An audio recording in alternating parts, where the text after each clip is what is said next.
Good evening, race fans, and welcome back to round 14 of the Camping Universe Truck Series. Today, we're at the virtual Legacy Daytona International Speedway for the old school 175. We're going to go 70 laps around the little bit rough and bumpy track here today, the Super Speedway. As right now, we have drivers out on track for single truck qualifying. Looking to be about 30 entries here today around 14. As we are still in the chase. As today, again, we're at Legacy Daytona. Next week, we're going to be at the new and improved Phoenix Raceway before the championship round November 8th at Martinsville for the Championship 200. As always, on behalf of Camping Universe Truck Series as well as Team Goon Squad Broadcasting, my name is James Eastbury, the Action 1080p, 60 frames a second. As we are watching Bryton Hutchins, the number 84 Ford F-150, go out for his qualifying laps. Now, we talked about the chase. Still 12 drivers in contention here for the championship. It's Caleb Nelson, Jared Zigler, Clark Janek, and Marshall Newton, Corey Melton, Jeffrey Sykes, Kevin Nelson, Cody Schultz, Nicholas Swing, Brian Zigler, Antonio Bianchi, and then, Antonio Bianchi to round out our chase competitors. So let's see what the gang's going to do here today. Because plate racing always leads to a whole lot of excitement. And usually some pretty spectacular crashes as well. As Nelson in the 07 machine puts down the first time lap of the day, a 52.91 on his first recorded lap. Norman King clicks off a 52.86. Bryton Hutchins with a 52.92. It's going to be very interesting to see what happens here as qualifying wraps down and who's going to be the fastest driver. Now, at this super speedway, it's very common to see the drivers hugging the outside wall for their first couple of laps, building up as much speed as they possibly can. And on their final lap, they'll dip all the way down to that inside double yellow line, making the track as nice and tight as possible to try and make that distance around the high banks here at Daytona and make that lap just a little bit faster. As we're going to watch Bryton Hutchins make his way around for his second time lap. Caleb Nelson clicks off a 52.74. Your current pole setter. Let's see if anybody else can answer here as Bryton Hutchins makes his way across the start finish. Can he improve on a 52.92? And he does not with a 52.94. Brian Zigler, the number 7 machine, he's out on track. His last time by was a 53.36. Let's see what the number 7 can do. He's currently 12th on track. And he bumps all the way up to 52.77, about 300ths off of your pole setter, Caleb Nelson. Only 100th of a second off Dave Gage in the 404 machine. Let's see who else may be on track causing some shenanigans. Proctor, the number 36 machine. His opening lap was a 53.08.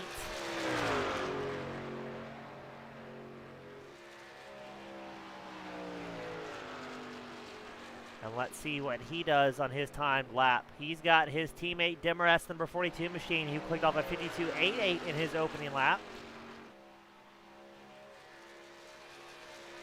And surprisingly, a lot of drivers not putting down times here today.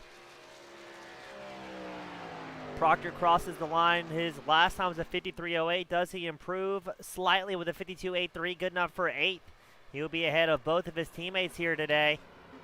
As it looks like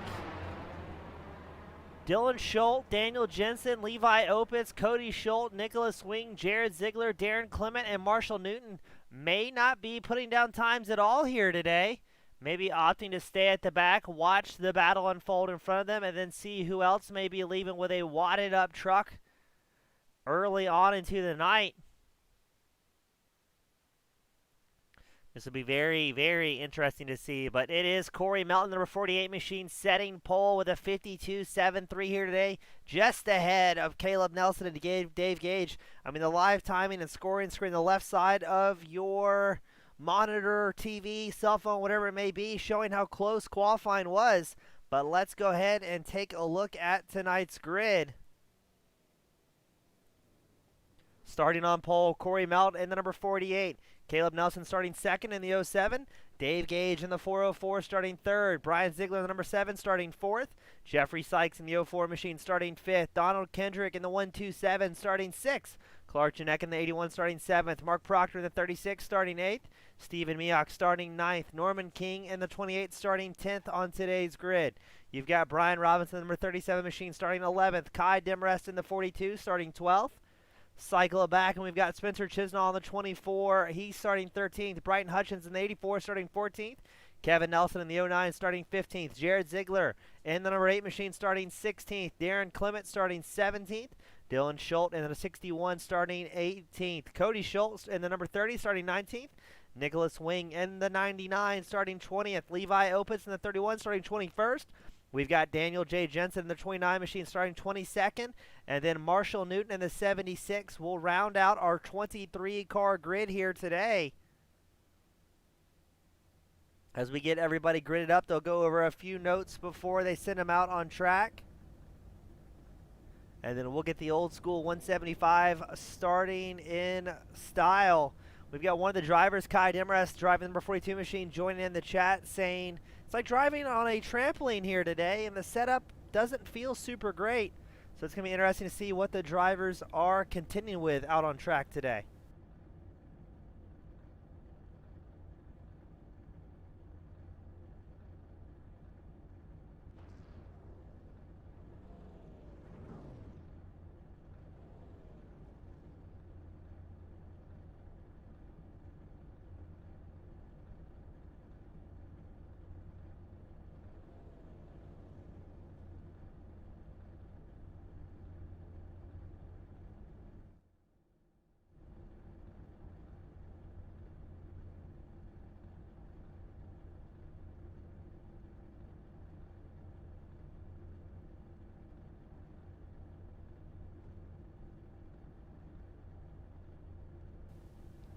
Drivers making their way out on track. We're still waiting on Norman King in the 28 to get out on circuit.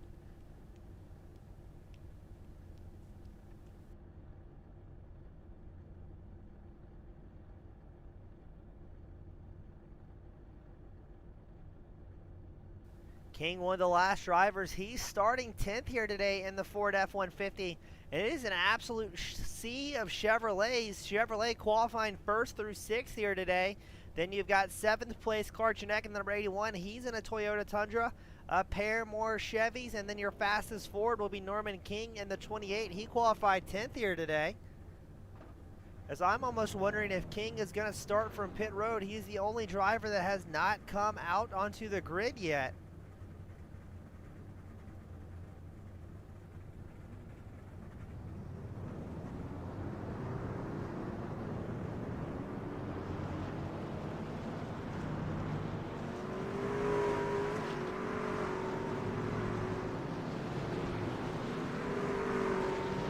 We are going to get rolling, and yes, Marshall Newton and possibly King as well will start from pit road. Not sure if King had maybe something going on, maybe a real-life mechanical, or what could have caused the lack of gridding up here.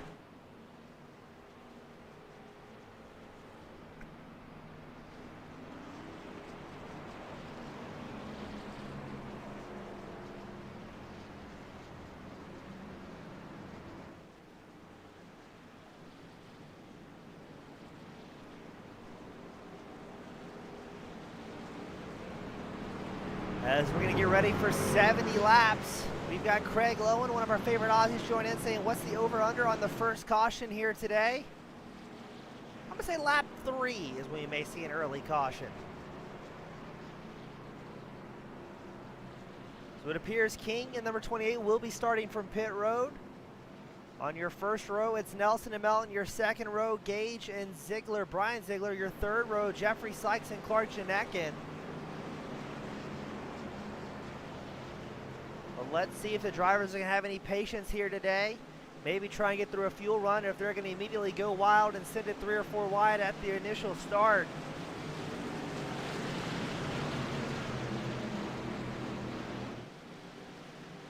Pace car comes in. Here we go for the old school 175 in the Camping Universe Truck Series.